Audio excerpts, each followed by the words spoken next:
नमस्ते. आजची आपली रेसिपी खास मुलांसाठी आहे. कारण काय होतं, मधल्या वेळेमध्ये मुलांना काय खायला द्यायचा हा प्रश्न पडतो. तर त्यांच्यासाठी हे मस्त असे कुरकुरीत नमकीन आपण बनवणार आहोत. त्यासाठी इथे मी 2 चमचे तेल गरम करायला ठेवलं आहे. तर इथे सपाट दाबून असा 1 कप गव्हाचा घेतलेला आहे, गव्हाचं पीठ. तुम्ही वाटीने पण घेऊ शकता. 1/4 कप बारीक रवा घेतलेला आहे. आता हे पूर्ण मिक्स करायचं आणि याच्यामध्ये चवीनुसार मीठ घालायचं. आता हे जे नमकीन आहे ते आपण फक्त मिठाचे बनवलेले आहोत. थोडंसं याच्यामध्ये तिखट घातलेलं आहे. इथे मी कसुरी मेथी हाताने थोडं चुरगळून टाकलेली आहे आणि ओवा तोही हातावर जरासा क्रश करून याच्यामध्ये मिक्स केलेला आहे. तर तुम्ही 1 वाटी गव्हाचं पीठ घेतलं तर पाव भाग हा बारीक रवा घ्यायचा. आता जे चिली फ्लेक्स आपल्याला पिझ्झा किंवा ह्याच्याबरोबर सॅचेटमध्ये मिळतात ते हे चिली फ्लेक्स याच्यामध्ये मी घातलेले आहेत. आता हे पूर्ण एकसारखं मिक्स करून घ्यायचं आणि आपण जे तेल कडक करायला ठेवलेलं ते 2 चमचे कडकडीत तेल आपण याच्यामध्ये मिक्स करणार आहोत. आता ह्या तेलाचं मोहन आहे ह्या पिठाला व्यवस्थित आपण लावून घ्यायचं.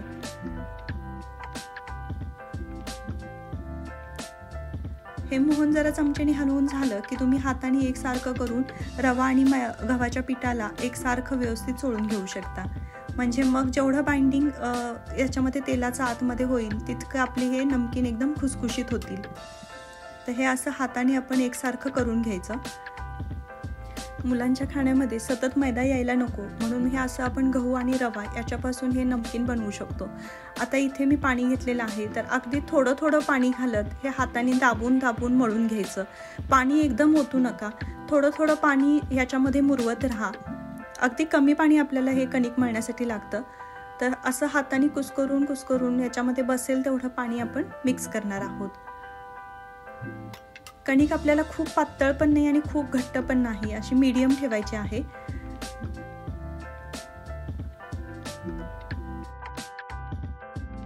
तर या पद्धतीने आपण थोडं थोडं पाणी घालत ही कणिक मळत आणलेली आहे.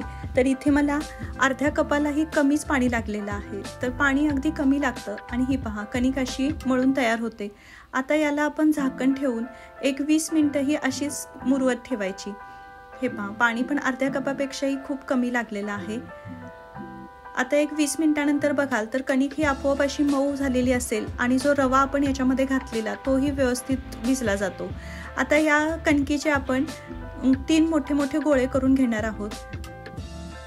याचे तुम्ही सिंगल करून पण लाटू शकता. त्याला तुम्हाला हवा तो आकार तुम्ही देऊ शकता.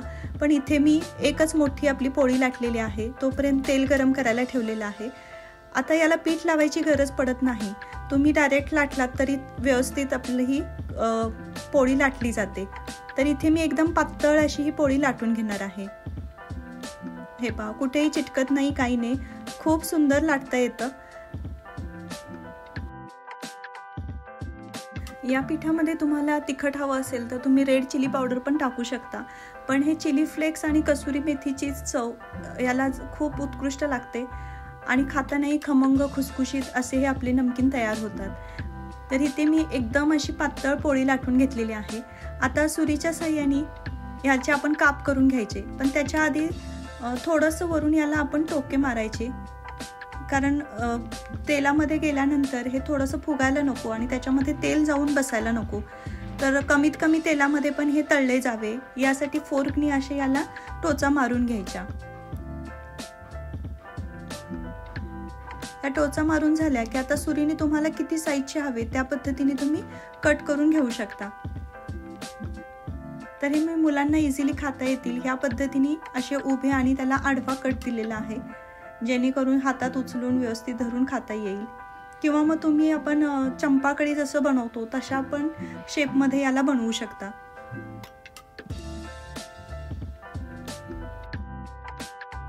हे तयार होणारे काप तुम्ही स्प्रिंग सारखे पण गुंडाळून त्याला तळू शकता. म्हणजे मग ते दिसताना अगदी अट्रॅक्टिव्ह दिसतील. पण सध्या मी हे आहे असेच चपटे काप तळायला घेणार आहे. तर आता गॅसवर आपण तेल मंद मीडियम गॅसवर कडकडीत करून घ्यायचं. तेल चांगलं कडक झालं की आपले हे काप ह्याच्यामध्ये सोडायला चालू करायचे आणि गॅस ह्या स्टेजला एकदम स्लो ठेवायचा. आता मीडियम टू लो गॅसवरच आपण हे तळून घेणार आहोत. तर याला तळताना घाई नाही करायची. एक याच्यामध्ये सोडत जायचं आणि मंद गॅसवर याला व्यवस्थित आपण तळून घेणार आहोत. हे असं तुम्ही स्प्रिंग सारखे रोल करून पण याच्यामध्ये सोडू शकता. तर तळताना कुठेही आपली गडबड होत नाही, काही नाही. जेवढे तुम्ही याला शांत तळून घ्याल तितके ते अजून कुरकुरीत होतात. याच्यामध्ये मी हळद वगैरे काहीही टाकलेली नाही, कारण मग याला हा जो कलर येतो तोच चांगला येतो आणि त्याच्यावर चिली फ्लेक्स आणि कसुरी मेथीचे जे काही मार्किंग दिसतात त्याच्यामुळे ते उठून दिसतात नमकीन आपले. एक घाणा तेलामध्ये टाकून झाला की आता गॅस पूर्ण स्लो करायचा आणि स्लो गॅसवर सर्व बाजूंनी हलवून हलवून हे तळून घ्यायचे. हे पहा, आता हे आपला कलर ह्याचा नमकीनचा चेंज होत आलेला आहे आणि हे आता तळून तयार होत आलेले आहेत. तर हे आता आपण काढून घेऊया. हे काढताना पण तुम्हाला हवं असेल तर तुम्ही तळाला टिश्यू पेपर ठेवू शकता, पण नाही ठेवला तरी चालेल, कारण खूप कमी तेल लागतं याच्यासाठी.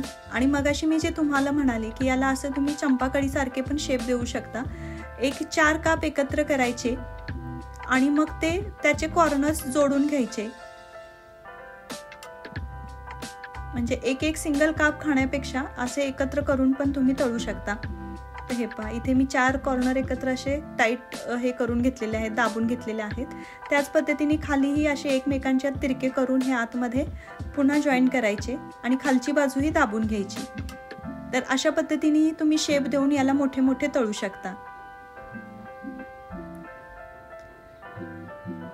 तर हेही तेलामध्ये अगदी व्यवस्थित तळले जातात, कुठेही मऊ राहत नाही, काही नाही. आणि एकदा बनवलेले नमकीन बराच काळ आपले कुरकुरीत राहतात.